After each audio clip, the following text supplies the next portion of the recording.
Hey, I wanted to go ahead and make an introductory video to the Seesaw platform. I have my friend Amy, good friend of mine, wanted to learn more about it. And so I said, sure, because I love Seesaw and I'm a Seesaw ambassador. That's how much I love it. And I wanted to show you in this video just a little bit about what it looks like. So over in the left side is where you have your different classes, and you can toggle kind of between your account settings. It has me as a teacher here. However, I do have a student account as well. I like to toggle back and forth between them because I like to see how things look from both sides. And I also like to participate as a student when other people use Seesaw for whatever they need to use it for.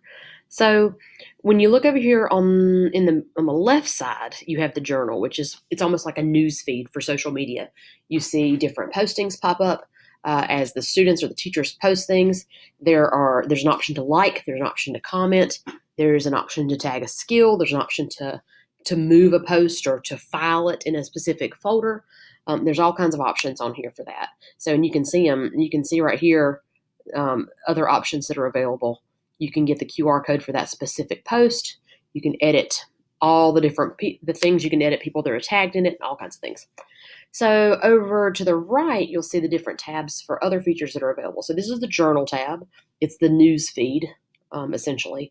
There's an activity tab where you can add activities for students to complete, which we can talk about at a different time. The inbox is for communication between students and parents with the teacher. Skills is something that's on here if you have a paid account. I'm an ambassador, so I do have the subscription account. Skills are really cool because you can put in standards, or you could put in learning targets. You could put in whatever you want the students to be working on for a period of time, and then they can you can tag skills to their postings that demonstrate certain things that they've been doing. If they meet this learning target, you can tag it to the post, and then that's an evidence for that student's learning. And then the blog option, there's a way for you to use blogs in your classroom and make like a public website on the internet to showcase the work. So it's really cool. The different pieces of it, it's very comprehensive. And it's a lot that you can do with it. I also wanted to show you real quick up in the top right corner, there was a little wrench, and it helps you do the settings. You can toggle on and off a lot of these options. So it's another thing that I really like about it, because sometimes people want to let the families be involved in the journal, and sometimes they don't. Sometimes you want kids to be able to like and comment. Sometimes you want them to see each other's work. Sometimes you don't. I really like the new items requiring approval. Just because when you're first working with students in using Seesaw and you're establishing those expectations, it can be very helpful to have that approval on there first.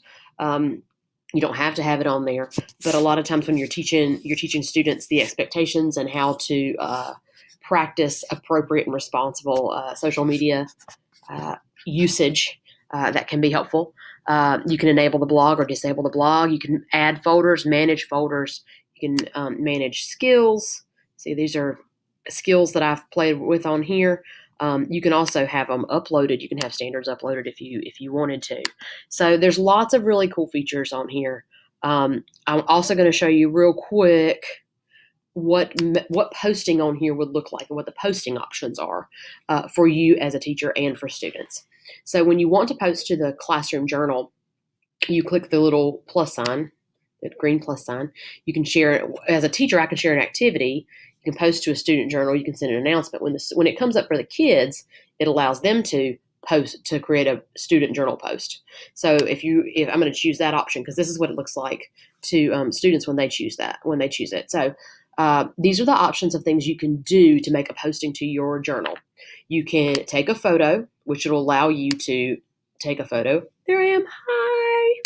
So I'm going to delete that and start over again. You can take a video, and then the camera will pop up again. You can do a drawing. It basically just brings up a little canvas for you to do drawing on. You can label. You can do text labels, and you can add files, and you can select from your computer. You can select from Google Drive. You can upload a video. You can just drop them in. So it's really great as a way for students to basically showcase their work. So, or just collect it all in one place. This is the note. See how it looks like a nice little piece of paper. So you can just type in, and there's your note. And then you have links where you could share websites. If students did a blog on a different site, or maybe they made a Google site to showcase their learning, they could put the link on here and then share it with the other students. So there are lots of really cool ways that you can make postings. I was going to see. So I made that. So what I want to show you now is, and I'm going to put my face on here for a minute, which is I'm going to be very quick about. I wanted to show you some of the options, because I think, to me, there's one option that is the coolest. I really like the caption option. The caption option allows you to type a caption in. This is my face. This is also me teaching Seesaw use. The caption is really cool to me, because I think it could be a fantastic use of ways to tag learning targets and skills. I'm selecting all the kids. I'm just adding it to all the people that are in here. Here it is. Woohoo! So it's going to pop up now on here, and my face is still going to be there. I'm going to have to scroll. But if you, when you look, the reason I like it is because right here it says, there's the caption. Now, students could make a posting, and then they could caption the posting with a learning target, or they could caption the posting with, some kind of reflection piece. The caption, to me, is really cool. There are other annotative tools that you can use. You can draw on certain types of postings. You can make voice recorded notes on certain types of postings. So if you wanted to, let's see. So let me put one down here that I did before. So here's another picture of me from months ago that I was using to play around with on here. So say I wanted to edit this post, and I wanted to do some kind of recording on it.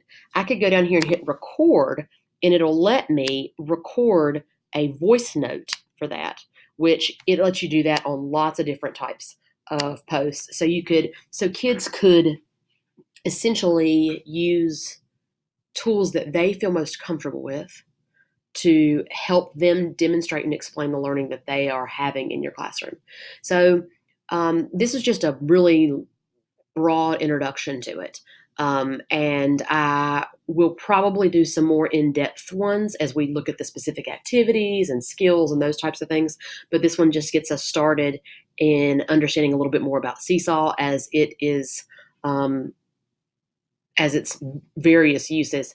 I will also say that kids love Seesaw because of the social media feel of it.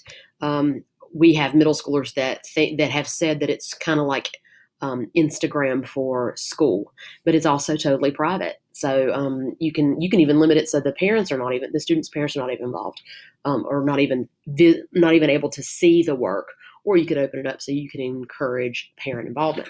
It's kind of however you want to do it.